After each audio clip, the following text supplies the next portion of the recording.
Já veio direto para mim, porque está na hora do grande debate aqui no Expresso CNN. A partir de agora, temas relevantes com visões diferentes sobre o mesmo assunto, para que você construa, então, a sua opinião. O governo de São Paulo anunciou hoje que as aulas presenciais nas escolas públicas e particulares começam a ser retomadas a partir de 8 de setembro. O plano prevê o retorno em todas as cidades, mesmo naquelas que estão em estágios diferentes na pandemia.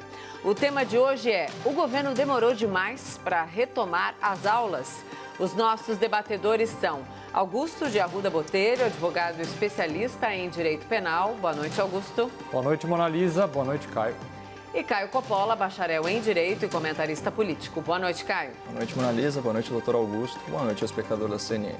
Hoje a gente começa com você, Augusto. Suas primeiras considerações, então, por favor. Boa noite a todas e todos. O estado de São Paulo bateu hoje o recorde de casos confirmados do novo coronavírus registrados em um único dia. Foram 9.347 novas ocorrências nas últimas 24 horas. Batemos recordes todos os dias, não apenas em São Paulo, mas também em números absolutos no Brasil. Para piorar, a nossa taxa de contágio, que nas últimas 3 semanas vinha desacelerando, parou de cair.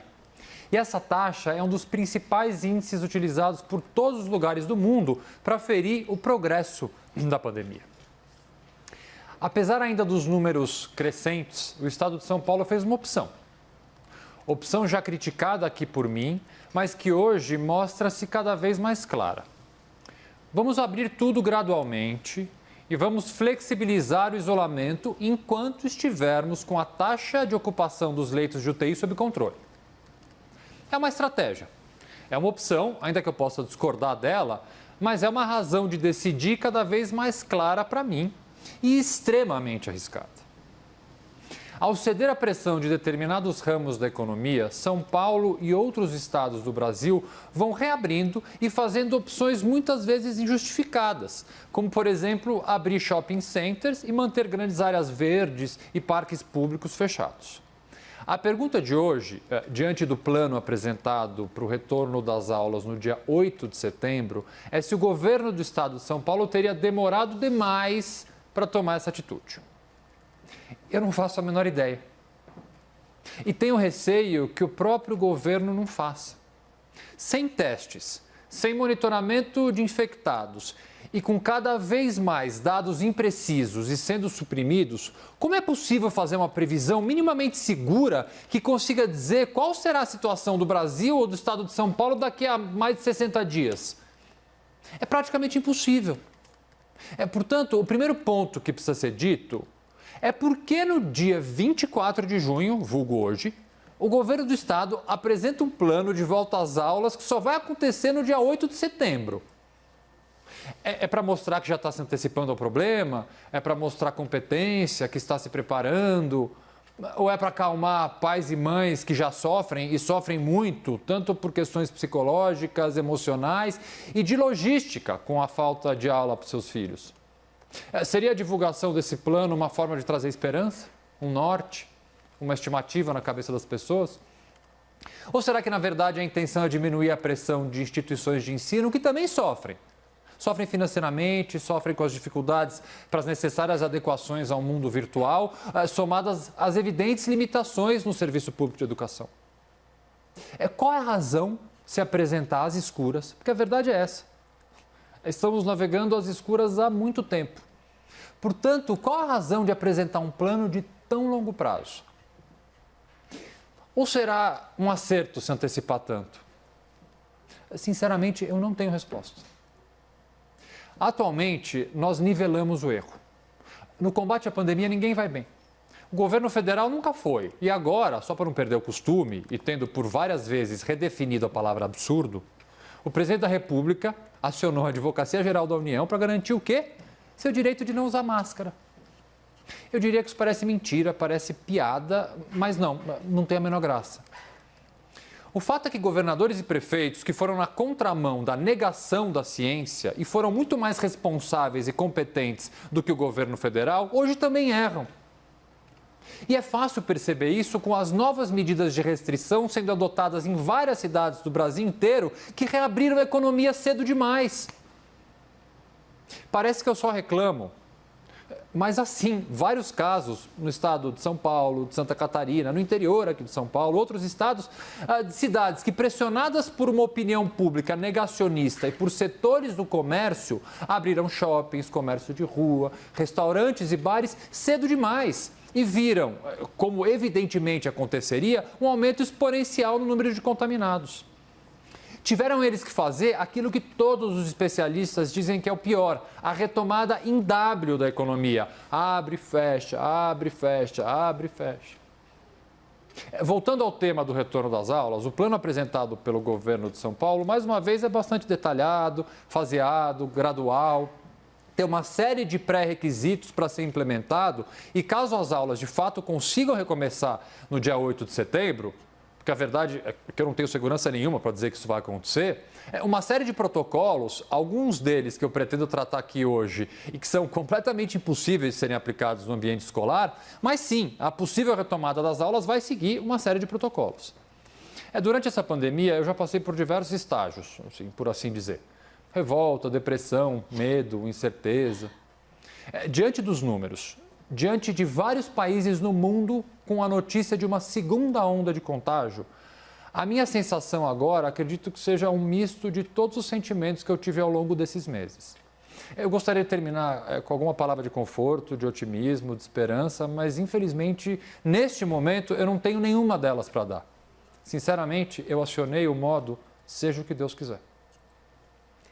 Caio, suas primeiras considerações, então, por favor. Bom, diferente de outros tópicos, que já foram abordados nesse programa, debater a volta às aulas no contexto da pandemia não é simplesmente discutir prós e contras de uma atividade qualquer. Porque retomar o ensino presencial nas escolas é uma questão imperativa para o futuro do Estado, do país e da humanidade.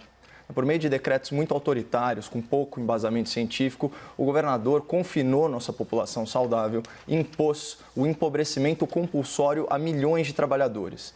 Pouco sensível a essa perda de renda e ao desemprego gerados, quando questionado sobre a rígida paralisação econômica, o governador alegava que 74% das atividades não haviam sido interrompidas, eram as tais atividades essenciais.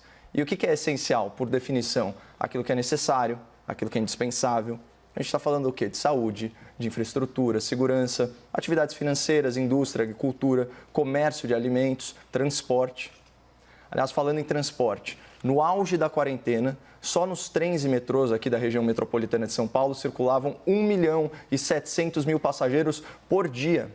E durante aquela experiência desastrada do mega rodízio, esse contingente médio aumentou em 250.000 pessoas. É claro que, sob qualquer ótica, essa atividade de transporte público gera aglomerações. Mas, por ser uma atividade essencial, as autoridades e a população entenderam útil mantê-la operando. É questão de lógica. Mas vamos lembrar que, saindo dessas aglomerações, os passageiros eles têm dois destinos certos. O ambiente de trabalho, onde eles interagem com outras pessoas, potencializando as chances de transmissão do vírus, e o ambiente doméstico. E aqui os dados oficiais de Nova York, centro da pandemia no Ocidente, eles não deixam margem para dúvidas. 66% dos contágios em quarentena ocorrem dentro de casa. O que eu quero demonstrar com esse preâmbulo é que governo e sociedade assumem riscos na pandemia quando consideram que uma atividade é essencial, quando uma atividade é necessária, quando ela é indispensável. E a questão que nós devemos nos fazer é muito simples. A educação das nossas crianças e jovens é uma atividade essencial? Sim ou não?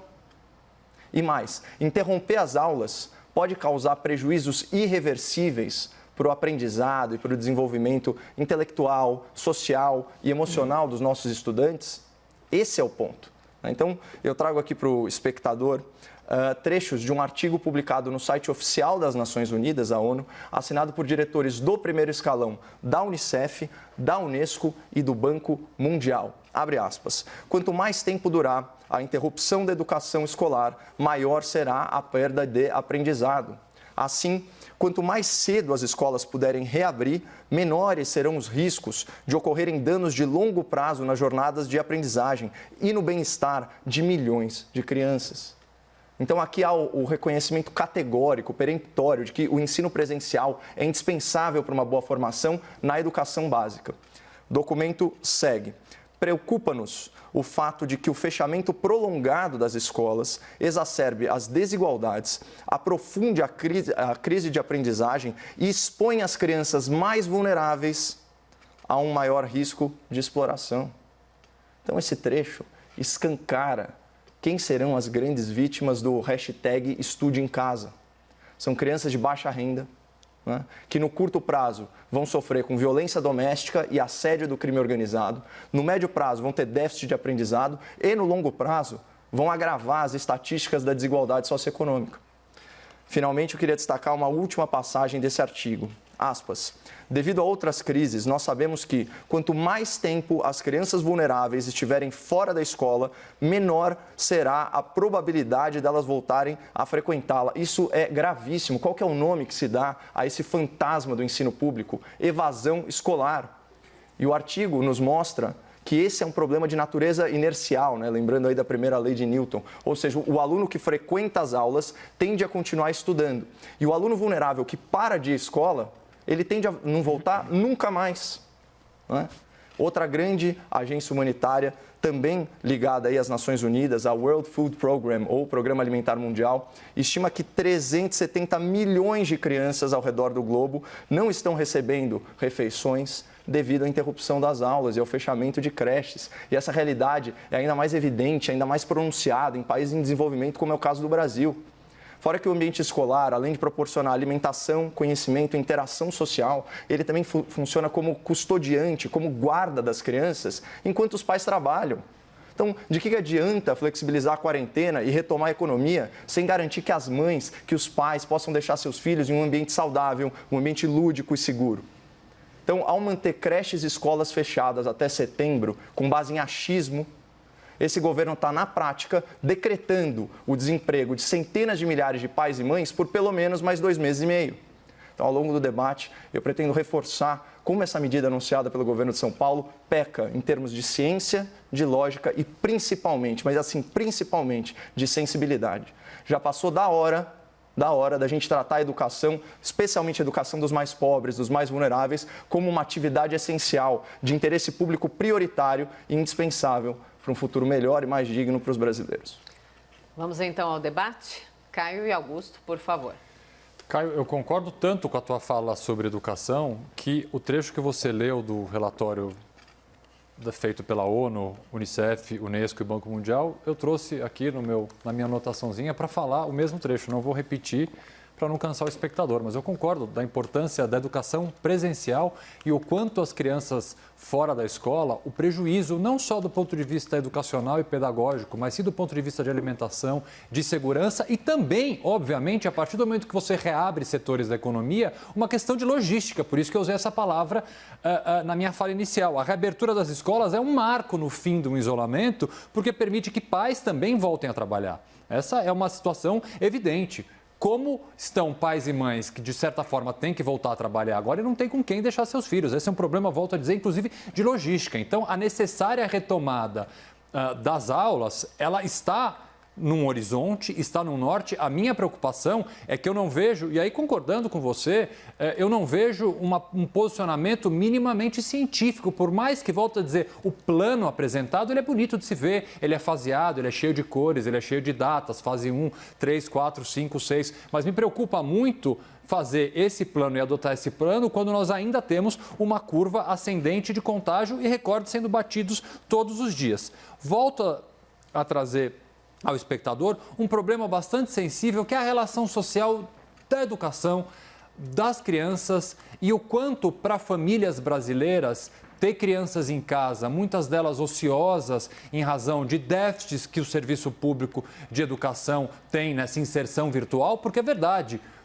As classes mais altas conseguem se adaptar, ainda que com dificuldades inerentes desse sistema novo para todos de educação, que é a educação virtual, mas a gente trouxe aqui num dos nossos primeiros debates o número de famílias brasileiras que não têm qualquer acesso à internet. Portanto, como inserir essa criança, esse jovem, num formato virtual de educação, sendo que você tem um celular numa família de 10 pessoas? Então, é um tema extremamente sensível para todos. Quando eu falei na minha fala inicial dos protocolos adotados pela Prefeitura de São Paulo, pelo governo do Estado de São Paulo, melhor, para reabrir no dia 8 de setembro as escolas, me chama a atenção, e aí é onde eu vejo uma preocupação específica deste setor, da abertura desse setor, é que alguns protocolos que podem ser aplicados num shopping center, ou no comércio, num supermercado, ou num restaurante, têm uma difícil aplicação dentro do ambiente escolar. E você não precisa ser professor, você não precisa sequer ter filhos para imaginar que é muito difícil você fazer uma criança de 2, 3, 4, 5 anos, por exemplo, usar máscara, que é um dos protocolos obrigatórios para a abertura das escolas. Ou mais, que uma criança de 3 anos que não vê seu amiguinho há 90 dias, há 100 dias, consiga se manter a 1,5 metro dessa pessoa. Consiga não querer dar um abraço na professora, no funcionário da escola que ele não vê há tanto tempo. Como a gente vai conseguir manter esses protocolos que são copiados do mundo inteiro? Eu fiz questão de olhar outros países, e vários países já retomaram as aulas, adotam protocolos semelhantes a esses. Mas eu não sei, imagino que uma criança brasileira possa ser diferente de uma criança sueca, dinamarquesa ou de algum outro país, mas eu vejo com muita dificuldade uma criança latina, com todos os detalhes e aspectos da nossa formação, depois de tanto tempo sem ver as pessoas, vai conseguir manter, e eu penso nas crianças pequenas, e aí vai vir sim sempre o argumento, mas não estão dentro do grupo de risco. A gente tem que tentar, de alguma forma, reinserir aos poucos, mesmo que 35% das crianças, no primeiro momento, tentando, o que eu acho que não vão conseguir, manter um distanciamento e fazer as crianças usar máscara. Ou, por exemplo, na Dinamarca, as crianças têm que lavar a mão uma vez a cada 45 minutos. A gente vai conseguir aplicar isso aqui? Mas aí, voltando à questão de que a criança não pertence ao grupo de risco, mas nós temos um dado bastante assustador. Só em São Paulo, a rede estadual, não estou contando nem colégios particulares, a rede estadual de ensino conta com mais de 250 mil professores, juntando mais 65 mil funcionários. No Brasil, nós temos 2,2 milhões de docentes que atuam na educação básica brasileira. Essas pessoas vão estar em contato com essas crianças e muitas dessas pessoas moram com pessoas do grupo de risco. Para ser bem específico, no Distrito Federal, que é o único estado que fez o levantamento desse, 35% dos servidores de educação fazem parte do grupo de risco. Como a gente vai proteger não só as crianças, mas como a gente vai proteger os funcionários, os professores, os fiscais, as pessoas que trabalham no ensino? Essa é a minha preocupação. Bom, a gente muitas vezes usa alguns dados de outros países, né, para ter uma referência melhor, sempre alertando para o risco da gente fazer comparações indevidas, porque são realidades muito distintas, né, em relação a perfil demográfico, enfim, uma série de outras características que tornam cada país muito peculiar e sui generis, né? Mas a CBS americana, né, por meio da sua correspondência internacional, ela levantou dados de 22 países, bastante coisa, 22 países europeus que retomaram as atividades escolares para concluir o seguinte, abre aspas, a reabertura não trouxe grandes picos de infecções pelo novo coronavírus, embora tenha havido alguns pequenos retrocessos, né, em alguns países apenas retomaram as aulas há poucas semanas. O que é interessante dessa matéria da CBS americana? Um detalhe cronológico. Ela foi publicada em 21 de maio, há mais de um mês, certo? Portanto, é um momento similar, né, no desenrolar da pandemia. Afinal de contas, esse foi um problema que chegou para o Brasil com um delay, né, com um atraso em relação à Europa e mais ou menos, acho que até um pouco em relação aos Estados Unidos. Eu já adianto aqui, houve o caso da França em que as escolas reabriram e aí foi registrado menos de 100 casos durante aquela primeira semana, só que, obviamente, se os casos foram registrados na semana, é muito provável que a contaminação tenha se dado onde? No ambiente domiciliar. E também é uma obviedade que, ao promover aglomerações, e aqui eu concordo com o Dr. Augusto, é extremamente complexo e é muito pouco plausível imaginar que jovens e crianças consigam manter um distanciamento social por tantas horas. Né? O jovem, acho que até, porque o meu problema é criança mesmo, acho que o jovem até está bem conscientizado, apesar de não ter grandes campanhas, mas crianças pequenas realmente, não sei, o espectador, eu tenho filhos pequenos, eu não consigo imaginar Fique longe do seu coleguinha. Chega a ser até desumano. Né? Várias crianças foram entrevistadas nesses países onde houve reabertura e perguntaram o que é mais difícil. Né? O mais difícil é não poder abraçar o meu colega, a minha colega. Né? Isso aí chega a ser até triste. Mas o ponto é o seguinte, eu realmente acho que isso é difícil. Só que se você parar para pensar, países como a Alemanha, quando estavam experienciando aí o pico de óbitos, já estavam trabalhando a reabertura das suas escolas. E só fazendo um parênteses, né, em termos de capacidade hospitalar, o número de leitos na Alemanha é inferior ao número de leitos aqui na cidade de São Paulo. A Alemanha tem 29 leitos a cada 100 mil habitantes, a cidade de São Paulo tem 40. Né? E mesmo assim, eles decidiram abrir. Por quê? Porque esses países desenvolvidos, e aqui a gente não está falando simplesmente de um conceito econômico, a gente está falando de um conceito de cidadania, até intelectual, esses países mais desenvolvidos, eles já atinaram, já perceberam que educação básica é atividade essencial e já adotaram as medidas práticas, né, que colocam em movimento essa visão de mundo, que é uma visão superior e que a gente tem que imitar, sinceramente, porque se você parar para pensar, o que é a Europa? São economias desenvolvidas que têm reserva financeira. Eles sim podem se dar ao luxo de ficar quarentenados. O próprio diretor-geral da Organização Mundial da Saúde já disse que em países em desenvolvimento o confinamento pode provocar muito mais danos do que benefícios. Isso se aplica muito ao caso brasileiro. E, de novo, vamos reiterar esse ponto um pouco mais filosófico. Viver é assumir riscos calculados, pessoal. Viver é assumir risco calculado. A gente sabe que criança não é grupo de risco. Né? Elas não são vítimas potenciais dessa pandemia. E qual que é o entendimento do mundo desenvolvido, onde a gente tem que, né, imitar? É o seguinte, educar a criança é muito mais importante, né, do que ficar quarentenando essa criança e tratando ela simplesmente como um mero vetor da doença.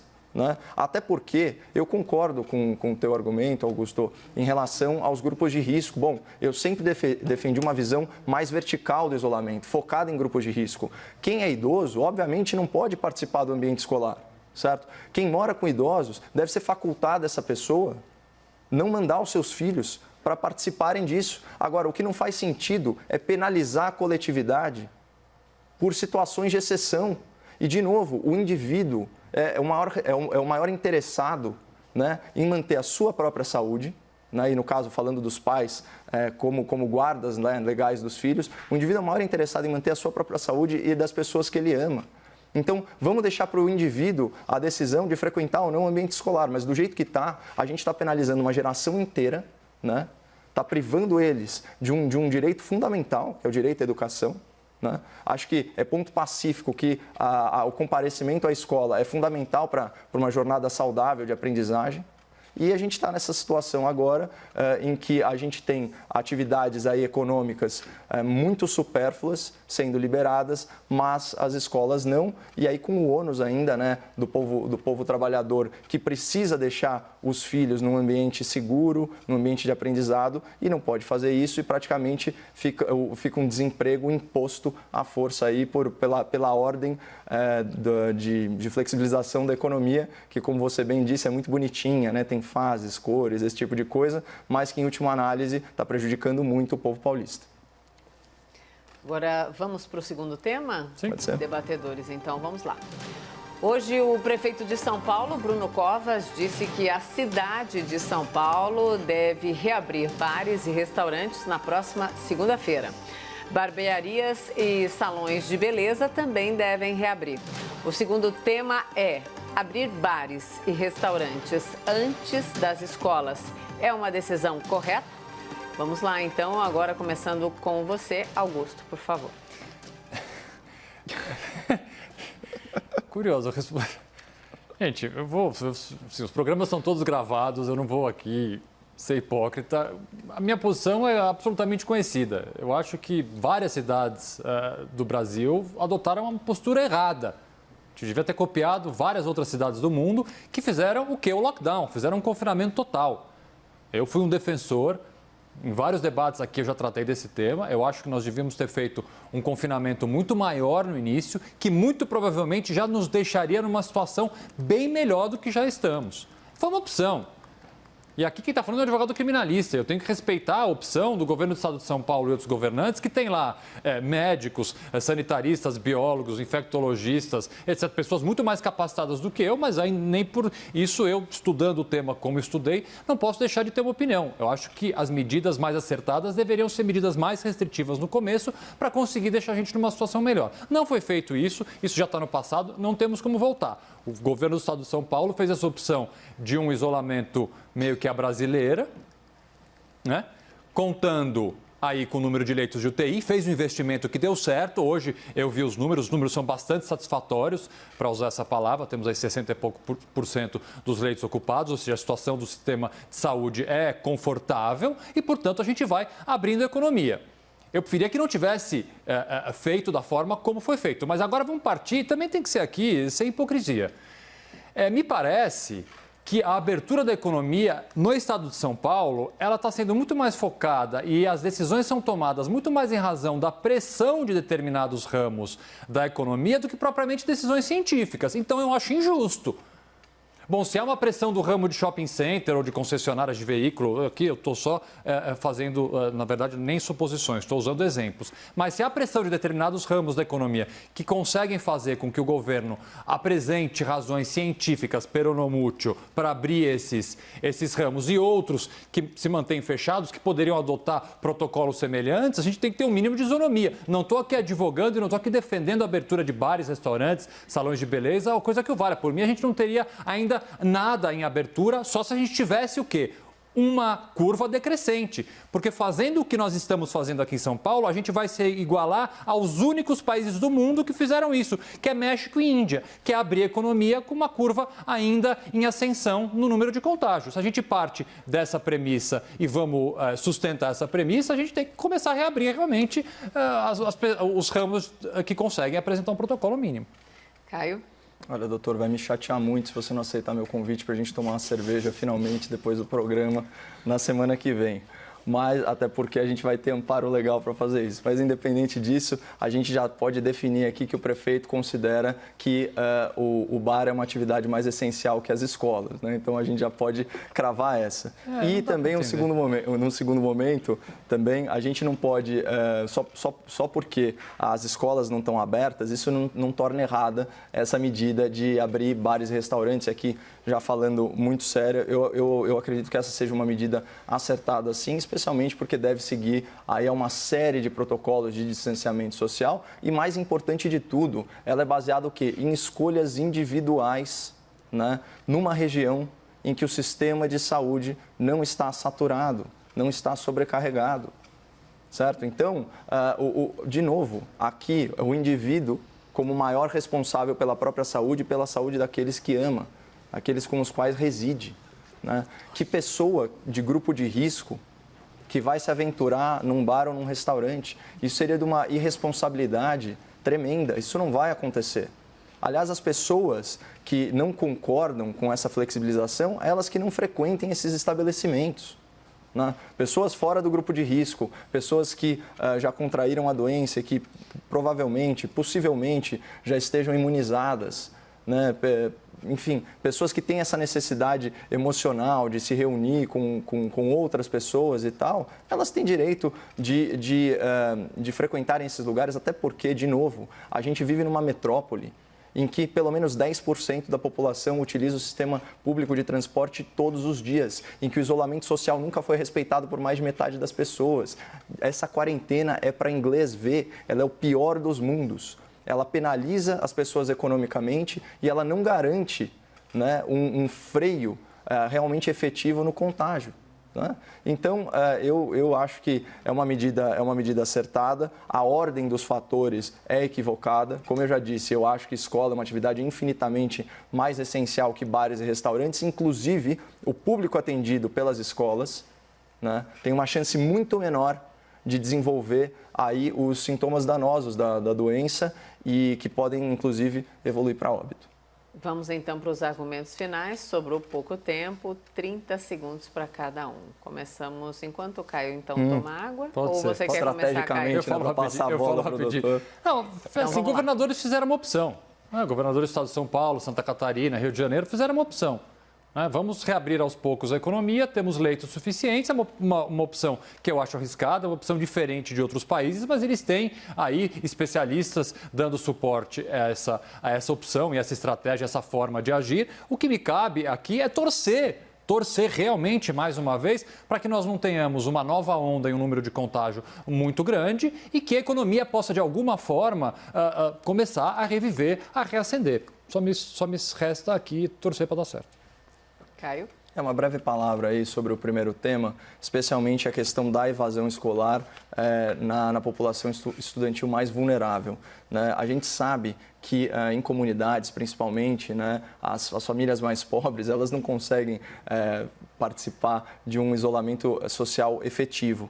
E a questão da evasão é muito complicada. Né? Aquele documento que eu trouxe diz o seguinte: para alguns estudantes, principalmente os que estão na idade da educação secundária, é muito alto o risco de que permaneçam afastados por um longo período da escola para nunca mais voltar. Esse risco tem que ser reduzido por políticas públicas ativas, campanhas de comunicação destinadas àqueles em situação de risco, interação com famílias e comunidades e fornecimento de bolsa de estudos. Então, o que a gente espera das autoridades é um trabalho ativo para combater esse problema específico de evasão escolar, que infelizmente vai acontecer. Obrigada, Augusto. Boa noite, até amanhã. Boa noite, até amanhã. Obrigada, Caio. Boa noite, até amanhã. Boa noite.